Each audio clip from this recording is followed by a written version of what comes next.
नमस्कार दोस्तों, राधे राधे, हर हर महादेव, जय जय सीताराम। सावन सोमवार व्रत कथा। सावन सोमवार की ये है व्रत कथा।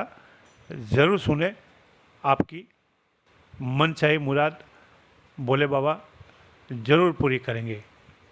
अगर आपकी कोई मन्नत पूरी न हो रही हो या फिर तमाम प्रयासों के बावजूद आपके करियर में सफलता न मिल रही हो या व्यक्तिगत जीवन में परेशानी चल रही है, मसलन कोई भी दिक्कत हो, तो परेशान होने के बजाय आपकी सावन सोमवार का व्रत करके या बताई गई व्रत का पाठ करें। मान्यता है कि सावन सोमवार के दिन अगर व्रत रखकर इस कथा का पाठ किया जाए तो जातकों की मनचाही मुराद भोले बाबा ज़रूर पूरी करते हैं। तो सुनिए सावन सोमवार व्रत की पावन कथा। एक साहूकार था जो भगवान शिव का अनन्य भक्त था। उसके पास धन धान्य किसी भी चीज़ की कमी नहीं थी, लेकिन उसकी कोई संतान नहीं थी और वह इसी कामना को लेकर रोज़ शिव जी के मंदिर जाकर दीपक जलाता था। उसके इस भक्ति भाव को देखकर एक दिन माता पार्वती जी ने शिव जी से कहा कि प्रभु, ये साहूकार आपका अनन्य भक्त है, इसको किसी बात का कष्ट है तो आपको उसे अवश्य दूर करना चाहिए। शिव जी बोले, हे पार्वती, इस साहूकार के पास पुत्र नहीं है, ये उसी से दुखी रहता है।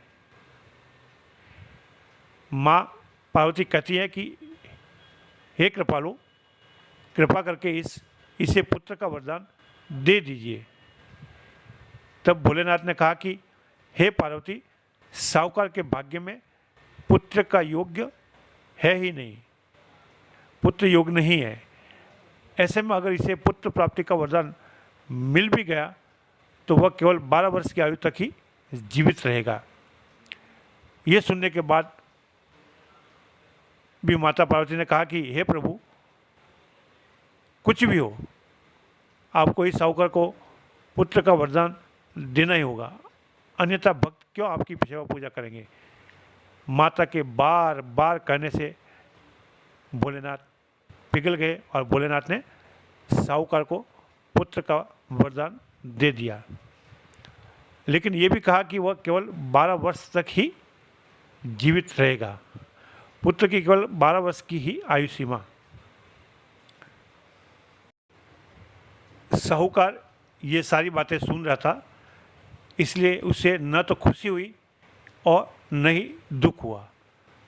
वह पहले की तरह ही भोलेनाथ की पूजा अर्चना मन भाव से करता रहा। उधर सेठानी गर्भवती हुई और 9वें महीने उसे सुंदर से बालक की प्राप्ति हुई। परिवार में खूब हर्षोल्लास मनाया गया, लेकिन साहूकार पहले की तरह रहा और उसे बालक की 12 वर्ष की आयु का जिक्र किसी से भी नहीं किया, अपनी पत्नी को भी नहीं।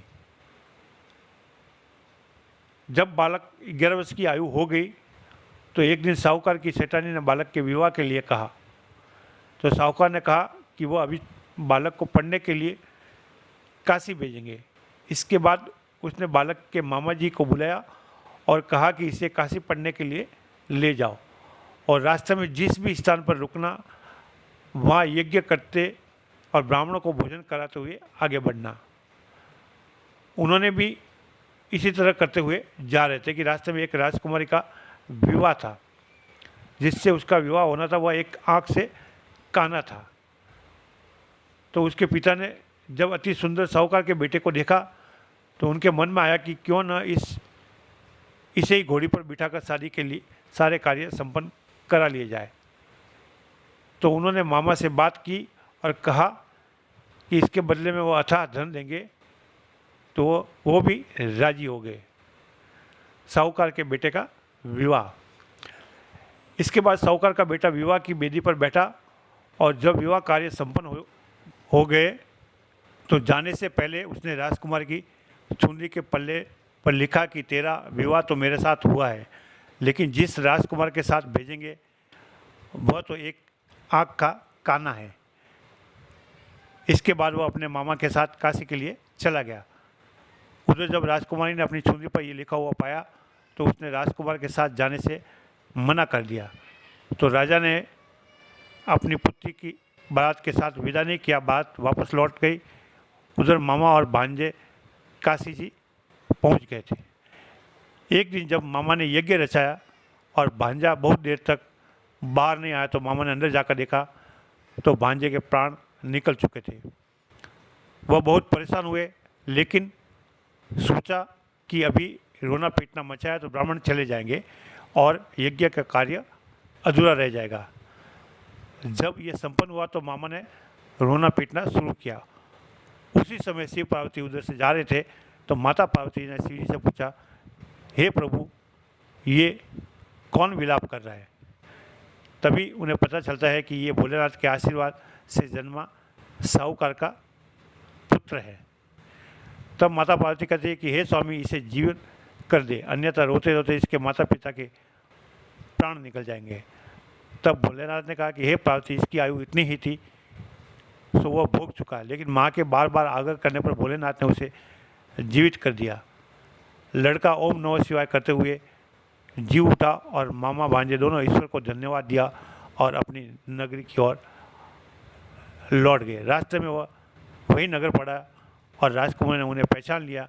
तब राजा ने राजकुमारी साहूकार के बेटे के साथ बहुत सारे धन धान्य के साथ विदा किया। उधर साहूकार और उसकी पत्नी छत पर बैठे थे। उन्होंने ये प्रण कर रखा था कि यदि उनका पुत्र सकुशल न लौटा तो वह छत से कूदकर अपने प्राण त्याग देंगे। तभी लड़के के मामा ने आकर साहूकार के बेटे और बहू के आने का समाचार सुनाया, लेकिन वे नहीं माने तो मामा ने शपथपूर्वक कहा। तब दोनों को विश्वास हो गया और दोनों ने अपने बेटे बहू का भव्य स्वागत किया। उसी रात साहूकार को स्वप्न में शिवजी ने दर्शन दिया और कहा कि तुम्हारे पूजन से वे प्रसन्न हुआ। इसी प्रकार जो भी व्यक्ति इस कथा को पढ़ेगा या सुनेगा, उसके समस्त दुख दूर हो जाएंगे और मनवांछित सभी कामनाओं की पूर्ति होगी। हर हर महादेव। कथा यहीं समाप्त होती है। तो दोस्तों, ये कथा आपको कैसी लगी कमेंट बॉक्स में ज़रूर लिखें। हर हर महादेव लिखेंगे, मैं समझ जाऊंगा। और अभी तक मेरा चैनल सब्सक्राइब नहीं किया तो सब्सक्राइब करें। जय जय सीताराम। हर हर महादेव।